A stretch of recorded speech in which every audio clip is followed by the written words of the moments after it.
स्वागत है आपका। आप देख रहे हैं हमारा खास कार्यक्रम 2024। देश के लिहाज से आज दिन ऐतिहासिक है। प्रधानमंत्री नरेंद्र मोदी ने आज पब्लिक सर्विस में अपने 22 साल पूरे कर लिए हैं। तारीख थी 7 अक्टूबर 2001, जब मोदी ने सियासत की दुनिया में कदम रखा। इसी दिन नरेंद्र मोदी को बीजेपी नेतृत्व ने गुजरात के सीएम के तौर पर चुना था। इसी तारीख को उन्होंने मुख्यमंत्री पद की शपथ ली थी। नरेंद्र मोदी ने इससे पहले कभी राजनीति नहीं की थी, यानी कि वो ऐसे पदों पर नहीं थे। वो बीजेपी में महामंत्री रहे और आरएसएस के लिए भी खूब काम किया, लेकिन पहला मौका था जब उनको राजनीति के अखाड़े में उतरना पड़ा, जब उन्हें मध्य प्रदेश माफ कीजिएगा गुजरात की जो कमान है वो संभालनी पड़ी। नरेंद्र मोदी ने गुजरात का सीएम बनने के बाद राज्य को नई ऊंचाइयों तक पहुंचाया और यही वजह है कि गुजरात मॉडल की चर्चा पूरे देश भर में होती है। मोदी शासन के 22 साल कैसे बेमिसाल हैं। बतौर मुख्यमंत्री गुजरात में 13 साल नरेंद्र मोदी ने काम किया और बतौर प्रधानमंत्री 9 साल पूरे कर चुके हैं प्रधानमंत्री नरेंद्र मोदी। बतौर मुख्यमंत्री जो 13 साल का कार्यकाल था गुजरात का, वो अभी भी याद किया जाता है और उन्हीं के विजन को गुजरात में जो बीजेपी की सरकार है वो आगे बढ़ाती हुई नजर आती है। और बतौर प्रधानमंत्री 9 साल की जो पीएम की उपलब्धियां हैं उस पर हम आगे चर्चा करेंगे। लेकिन कैसे अजेय हैं मोदी। 22 साल से हर परीक्षा में पास। पॉलिटिकल हिस्ट्री में ऐसा कोई नेता नहीं, सीएम बनने के बाद कभी चुनाव नहीं हारे। देवगौड़ा सीएम और पीएम बने, लेकिन चुनाव वो भी हारे थे।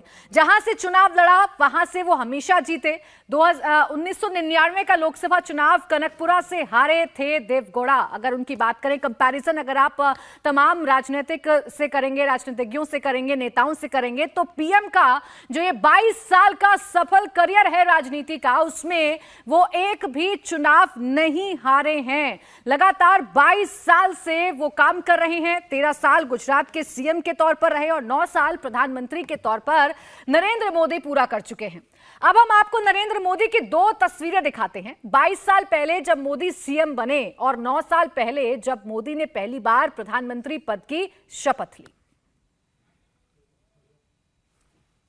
नरेंद्र दामोदरदास मोदी ईश्वरना नामे सौगंध लઉં છું ઈશ્વરના નામે સોગંદ લઉં છું કે કાયદાથી સ્થાપિત ભારતના કે કાયદાથી સ્થાપિત ભારતના સંવિધાન પ્રત્યે હું સાચી શ્રદ્ધા અને નિષ્ઠા ધરાવીશ मैं नरेंद्र दामोदरदास मोदी ईश्वर की शपथ लेता हूं कि मैं विधि द्वारा स्थापित भारत के संविधान के प्रति सच्ची श्रद्धा और निष्ठा रखूंगा।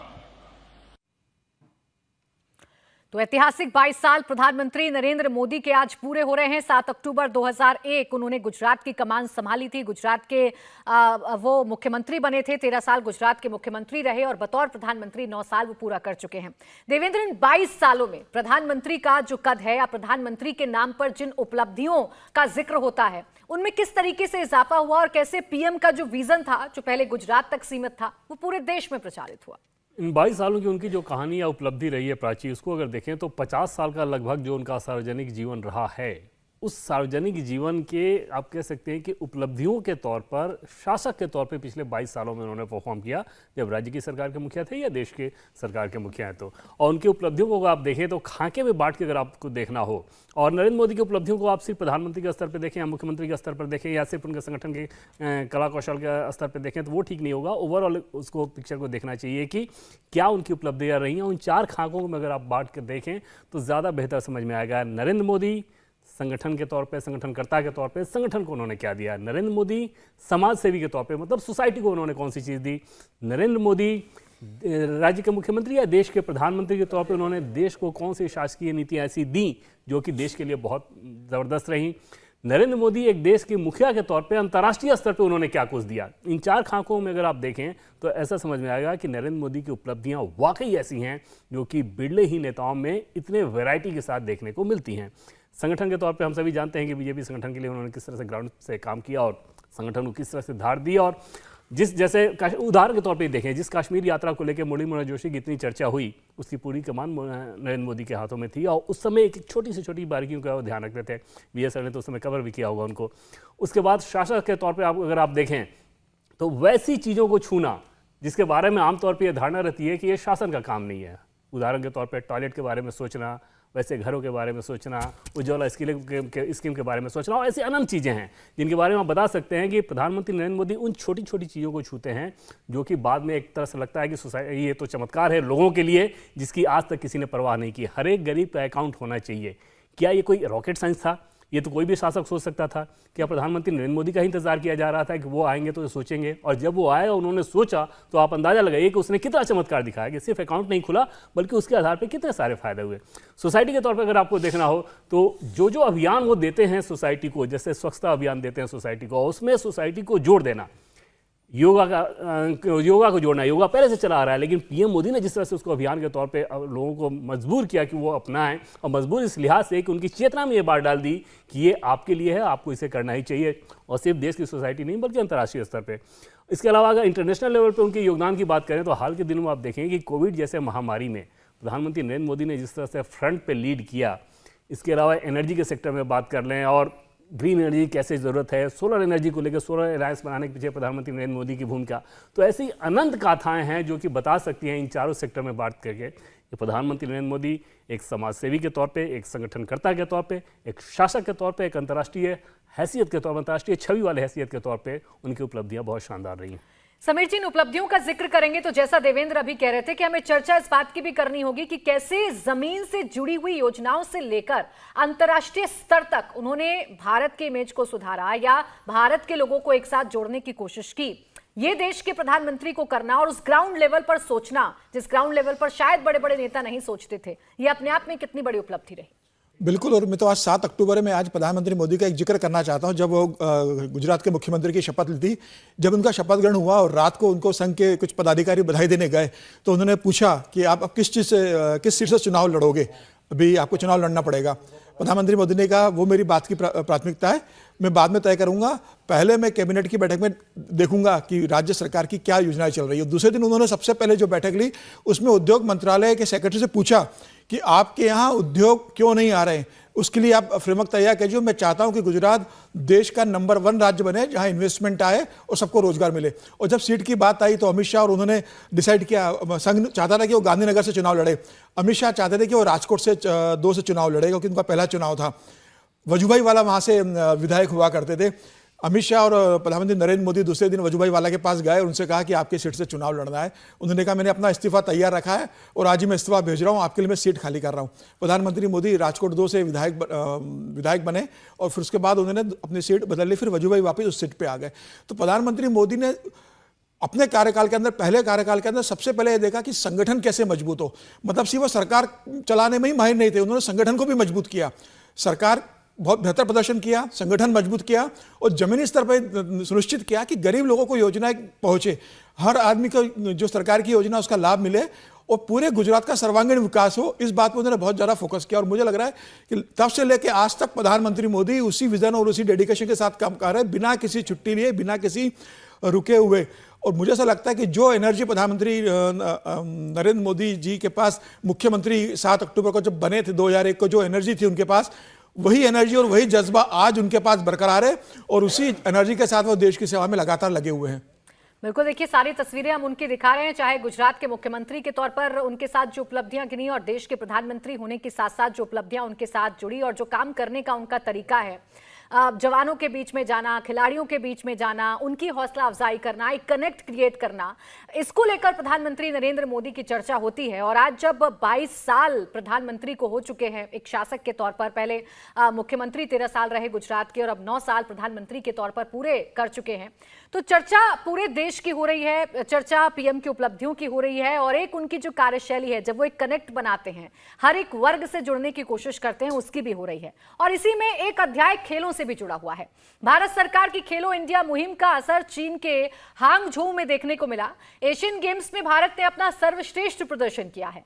भारतीय एथलीटों के दम पर हिंदुस्तान पहली बार 100 मेडल के आंकड़े को पार कर गया है। 25 गोल्ड, 35 सिल्वर और 40 ब्रॉन्ज के साथ भारत मेडल टैली में चौथे पायदान पर काबिज है। भारतीय एथलीटों के शानदार प्रदर्शन पर पीएम मोदी ने भी खुशी जताई है और 10 अक्टूबर को इन खिलाड़ियों से मुलाकात करके हौसला बढ़ाएंगे प्रधानमंत्री नरेंद्र मोदी, तो ये भारत के नाम पर एक कीर्तिमान जुड़ रहा है। और इस कीर्तिमान को लाने वाले जो खिलाड़ी हैं वो कितने जरूरी हैं प्रधानमंत्री नरेंद्र मोदी के लिए, वो समय समय पर पीएम दिखाते हैं। इन खिलाड़ियों से मुलाकात करते हैं, इनकी पीठ थपथपाते हैं, हौसला अफजाई करते हैं और बताते हैं कि उनका ये योगदान देश के लिहाज से कितना खास है।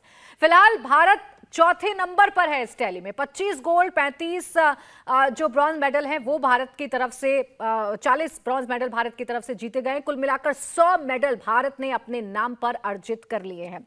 विजय त्रिवेदी जी, ये कितना जरूरी होता है? देखिए, खिलाड़ी अपना काम करते हैं, खिलाड़ी लगातार मेहनत का प्रदर्शन करते हुए देश के नाम कीर्तिमान अर्जित करते हैं, देश का नाम ऊंचा करते हैं। लेकिन ऐसे में देश के प्रधान सेवक का आगे आना, उन खिलाड़ियों से समय समय पर मुलाकात करना, उनकी हौसला अफजाई करना, इससे क्या बदलता है?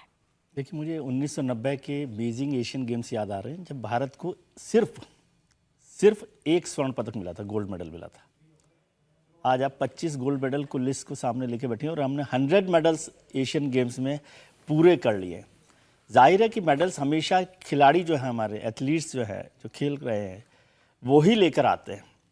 तो फिर कोई कहेगा कि सरकार क्या करती है? सरकार उनको एक तो हौसला अफजाई करती है और दूसरा जो उनको ज़रूरत है, जो मदद की ज़रूरत है, जो सिस्टम की ज़रूरत है, उसके साथ आगे आती है। प्रधानमंत्री नरेंद्र मोदी ने जो आपने जिक्र किया खेलो इंडिया का, वो तो बड़ी बात है। उससे पूरा का पूरा हमारा सिस्टम बदला खेलों को लेकर। अभी तक तो जब हम बड़े हो रहे थे तब तो हम लोग कहते थे कि पढ़ोगे लिखोगे तो बनोगे नवाब, लेकिन प्रधानमंत्री ने कहा खेलेगा इंडिया। तो ये पूरा का पूरा एक कॉन्सेप्ट उन्होंने बदला है कि खेलना जो है ना, अनपढ़ रहने का या नहीं पढ़ने वाले लोगों का फील्ड नहीं है। आपको उस फील्ड में भी सबसे आगे निकल कर आना है और उस पर उन्होंने बड़ा काम किया, जिसका नतीजा हम लोग देख रहे हैं कि 100 मेडल आज हम एशियन गेम्स में वहाँ पर ले रहे हैं, चाइना में। उसमें आप देखिए कि अक्सर जो होते हैं हमारे प्रधानमंत्री होते हैं, खेल मंत्री होते हैं, जब भी कोई हमारे मेडलिस्ट जीतते हैं तो उनके साथ एक कनेक्ट दिखाते हैं, वो कि वो उनको बधाई भी देते हैं, फ़ोन भी करते हैं, ट्वीट भी कर देते हैं, जो भी है। लेकिन नरेंद्र मोदी क्या कर रहे हैं?